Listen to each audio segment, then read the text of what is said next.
কান উৎসবের আজ তৃতীয় দিন ৮টি সিনেমা আজ প্রদর্শিত হবে উৎসব জুড়ে। এর মধ্যে আছে মূল প্রতিযোগিতায় থাকা জার্মান সিনেমা ফাদারল্যান্ড। উৎসবের আরও খবর জানাতে ফ্রান্সের কান শহর থেকে যুক্ত হচ্ছেন সহকর্মী আল কাসির। কথা বলবো কাসিরের সঙ্গে।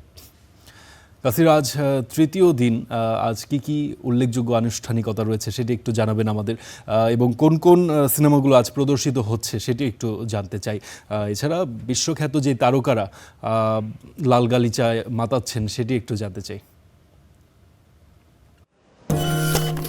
Are you ready to connect to a perfect journey with Turkish Airlines? To connect to a journey that's perfect because of you. ধন্যবাদ ফারদিন আপনাকে। গতকালের মতো আজকেও আপনাকে পেয়ে গেলাম। আজকে কান শহরের আবহাওয়াটা একটু অন্যরকম।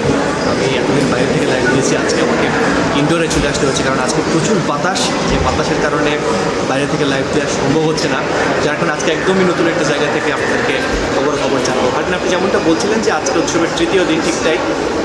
গত 12 মে উৎসবের পর্দা উঠেছে এবং আজকে তৃতীয় দিন। আজকে 8টি সিনেমার প্রিমিয়ারে রয়েছে এবং সবচেয়ে আলোচনায় আছে জার্মান সিনেমা ফাদারল্যান্ড। এই সিনেমাটা মূল প্রতিযোগিতা বিভাগে আছে এবং এই সিনেমাটা আজকে পরপর 2বার প্রদর্শিত হবে। মূল প্রতিযোগিতা বিভাগে সিনেমাটি কিন্তু স্বর্ণপামের জন্য লড়াই করছে। আমি যদি আপনাকে একটু বলে রাখি যে কান চলচ্চিত্র উৎসবের সর্বোচ্চ সম্মাননা হচ্ছে স্বর্ণপাম, যেটাকে পাম দরও বলা হয়।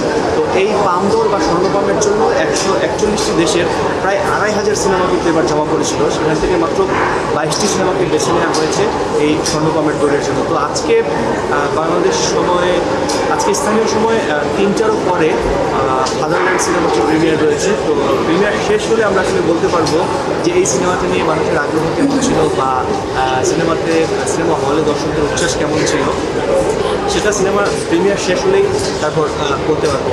যেমনটা আমি গতকাল যে সিনেমাটা প্রিমিয়ার হয়েছে ম্যারাডোনার হ্যান্ড অফ গড সিনেমার আলোকে আসলে যে সিনেমাটা ম্যাচ সিনেমাটা নিয়ে উচ্ছ্বাস ছিল, তেমনটা ফাদারল্যান্ড সিনেমাটা নিয়ে উচ্ছ্বাস আছে, তবে সেটা পুরোপুরি আমরা জানাতে পারবো প্রিমিয়ারটা শেষ হলে। ফারদিন, এই ছিল কান চলচ্চিত্র উৎসবের তৃতীয় দিনের আজকের আপডেট।